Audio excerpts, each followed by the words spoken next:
Yo creo que hay libros que son como espejos y que en un momento de tu vida no es que estés buscando algo, pero de repente te encuentras en las líneas que han escrito otros. Eso me parece muy valioso cuando ocurre, ¿no? Es como cuando conoces a alguien y no sabes por qué, en 5 minutos entiendes que esa persona es como si te conociera, ¿no? Eso es lo que más me gusta que me ocurra con un libro, ¿no? Los libros no se encuentran tan bien a nosotros. Hola, ¿qué tal? Yo soy Laura Ferrero, que soy escritora y guionista y periodista. Estoy como bibliotecaria por un día en la Biblioteca con Fama de Caldas.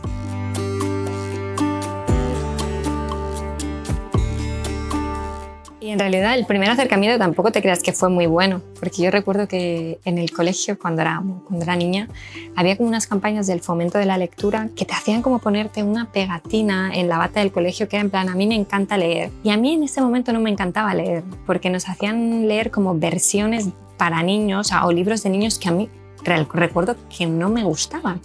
Entonces recuerdo ahí que fue como una primera rebeldía que me negué a poner esa pegatina. Así que así me empezó mi relación con la lectura, o sea, mal. Sí que es verdad que luego, yo qué sé, a los 11 años, 12, recuerdo estar los veranos en una casa que tenían mis abuelos en los alrededores de Gerona. Y allí, claro, en esos veranos tan largos, en esos agostos en los que no pasaba casi nada más que el Tour de Francia, estábamos mi hermano y yo y no teníamos casi nada que hacer.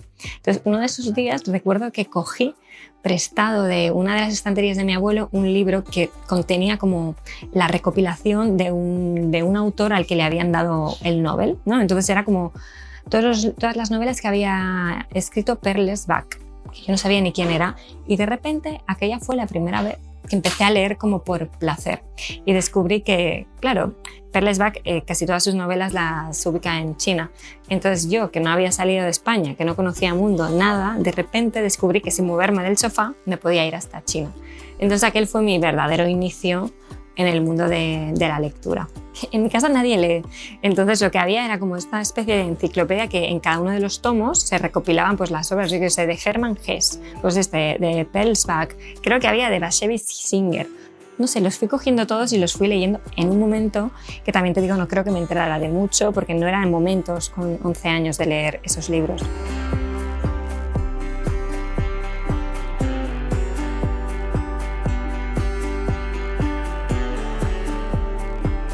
Pues mira, yo creo que por iniciativa propia yo lo fui mezclando todo, porque la verdad que en ese aspecto como nadie leía en mi casa, nadie me podía decir lo que era un canon, lo que había que leer, que no era bueno que leyera, ¿no? Entonces llegó un punto en que leía tanto a Proust como a Daniel Steele, que era novela romántica que había en casa pues porque la había comprado mi madre o porque se la habían regalado con una revista, ¿no? Entonces sí que es verdad que ya por gusto yo empecé a leer a los autores del realismo sucio norteamericano cuando ya tenía 18 años y era mucho mayor.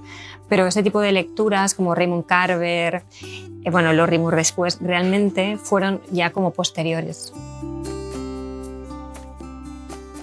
Es que desde que empecé a leer ya nunca dejé de leer, ¿no? Y para mí leer siempre ha sido como indisociable también de mi vida, pero también de escribir, ¿no? Entonces, yo cuando me planteé qué quería estudiar tampoco lo tenía muy claro, pero sabía que tenía que ir como un poco en la senda de lo que era pues, la lectura, la escritura, y por eso me decidí y estudié filosofía y periodismo. Y entonces ya desde entonces toda mi vida ha estado ligada a lo que más me gusta, que de alguna manera son los libros. Bueno, yo hice una tesis en filosofía que no terminé, pero hice hasta la tesina, que son los 2 primeros años, y estuve todo ese tiempo encerrada en la biblioteca de mi universidad, que es la Universidad de Navarra. Es una biblioteca, la verdad, que es muy bonita porque es toda acristalada, entonces a mí me recuerda mucho pues, ese tiempo de Pamplona, lluvioso, gris, como casi melancólico, y los libros. Y me da como nostalgia de esa época, ¿no? Porque me pasé muchísimo tiempo todo mi día estaba encerrada en la biblioteca.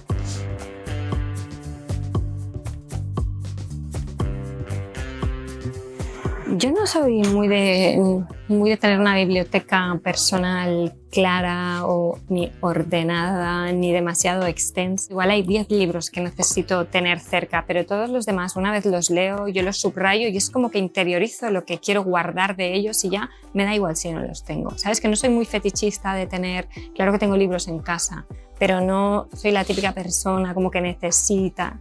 Es que nunca, o sea, como nunca quise ser escritora, quiero decir, nadie me pudo haber dicho nada, pero sí que es verdad que cuando escogí las carreras, la de filosofía y periodismo, la gente me dijo que no lo hiciera porque nunca iba a tener trabajo, porque eran carreras que no llevaban a nada, o sea, me llevé todo tipo de consejos de que no me metiera por allí. Pues mira, yo nunca intuí antes de entrar en este mundo que iba a ser un mundo tan solitario. Porque, o sea, tan solitario y tan esquizofrénico, porque escribir es una tarea muy solitaria, estás encerrada en un cuartito con un ordenador, tú dándole forma a una novela, pero de repente tú, si todo va bien, publicas esa novela y te ves en un proceso que es el de la promoción. Y es el proceso contrario, estás todo el día afuera contando lo que has escrito para que los demás te digan lo que has escrito tú. Y es como una locura, ¿no? Es como de lo más privado a lo más público de repente, ¿no? Entonces, a mí estos dos momentos me fascinan, ¿no? Porque realmente coexisten en la vida de un escritor y a veces es difícil llevarlos. Depende. Hay gente que disfruta mucho de escribir. Yo disfruto más de haber escrito. Y también hay gente que le encanta la promoción, o sea, estar promocionando un libro, que a mí también me gusta, porque me gusta mucho la relación con los lectores, que la gente te venga y te diga, ostras, pues me ha gustado, o que le cuente lo que le ha pasado con tu libro. Eso me parece precioso. Yo he sido muy fan siempre de Leila Guerriero. A mí la verdad es que es una mujer que me emociona en todo lo que hace porque tiene un talento inconmensurable y además tiene algo que creo que es difícil de encontrar, que es que tiene un tono muy particular. Yo cuando leo la primera frase de una columna de Leila Guerriero, aunque me pusieran que se llama Pepita, digo no es Pepita, es Leila. Quiero decir que es reconocible al 100% y eso es una cosa que me gusta muchísimo. Alma Delia Murillo escribió un libro que se llama La cabeza de mi padre, que es impresionante. Y tengo que decir que mi colombiano favorito es Héctor Abad Faciolince, entonces aquí tengo muy claro, El olvido que seremos es uno de mis libros de cabecera.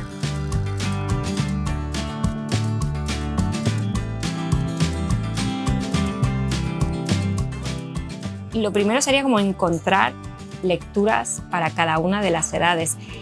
Por ejemplo, algo que yo recuerdo que se hacía muy mal en mi época cuando yo era una niña era que nos daban a leer cosas que no eran para nosotros, para nuestra edad. Quiero decir, yo recuerdo que si a una niña de 10 años le das a leer El Quijote, igual es que no tiene que leer El Quijote a los 10 años, tienes que darle algo que pueda entender, que le hable más. Y lo primero sería como encontrar lecturas para cada una de las edades. Olvidarnos de qué es lo que hay que leer, ¿no? Porque a veces parece que haya como un canon de lecturas obligatorias. Pienso, esas lecturas obligatorias y quizás lo sean a lo largo de la vida, aunque la palabra obligatoria no me gusta, pero desde luego al niño lo más importante es que le puedas enseñar el amor por la lectura, ¿no?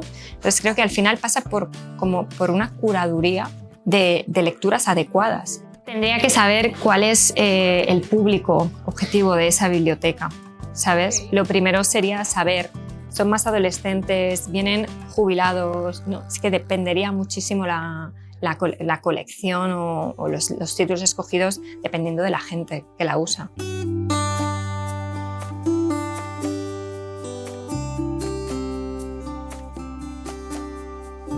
El amor creo que es una de las grandes preguntas de todos los tiempos y creo que escribimos sobre el amor porque seguimos sin saber lo que es y esa es la gracia. Yo creo que toda la escritura es siempre ir acercándose. Yo me aproximo al amor siempre como desde su final, porque yo creo que cuando está en su apogeo es muy difícil escribir, ¿no? Decía Henry de Monderland que la felicidad escribe en blanco. Entonces, cualquier cosa que a mí se me ha ocurrido escribir desde ese momento feliz del amor, siempre me ha parecido una cursilada.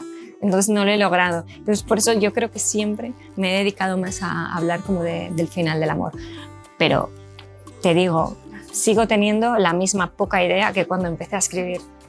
Yo creo que me es más difícil el amor romántico que cualquier otra, porque el amor de los fraternos, o sea, el tema de la familia, al final los vínculos, para mí, los vínculos amorosos que están dentro de la pareja, de la familia, me resulta más fácil acercarme a ellos. Pero, por ejemplo, en el amor romántico, te digo, me cuesta mucho llegar a ese momento de cómo describes cuando dos personas se conocen, se enamoran y todo va bien, sin que eso sea aburrido. Porque la felicidad, narrativamente hablando, es aburrido, ¿no? O sea, yo al menos no he logrado hacerlo de otra manera, ¿no? Entonces, bueno, pues yo creo que ese es el más difícil. Con esta manera tan rápida de comunicarnos, con memes, historias, se da un cierto empobrecimiento del lenguaje. Pues es una opinión mía personal, ¿no? O sea, yo siempre pienso incluso que cuando yo era adolescente, que empezábamos con los mensajes de texto, que para decir te quiero se decía TK, ¿no? O TQ. Y yo pensaba, es que escribir eso no es lo mismo que decir te quiero, es como ya enmascararlo un poco, ¿no? Entonces, claro, ahora ya te mandan un meme y del meme sale un corazón y entonces a mí me parece que es otro tipo de comunicación, pero que para mí no comunica tanto como comunica la palabra. Yo creo que tiene que haber un conflicto. O sea, al final no me imagino una película ni un libro en el que todo está bien, todos estamos bien, no hay ningún problema, porque eso puede ser la vida y es maravilloso que a veces sea la vida, pero yo creo que cuando nosotros leemos o vemos una película necesitamos como que haya un arco, y un arco argumental se da cuando hay pues, disputas, cuando hay un problema, cuando hay un drama, ¿no? Entonces es lo que te decía, el amor, la manera de contar el amor, si todo está bien y nos queremos y nos amamos y tal cual, es empalagoso y termina siendo aburrido. Yo no querría ver una película así. Que pueda haber alguien que sepa contar una historia sin contar drama, me encantaría. Yo no, personalmente.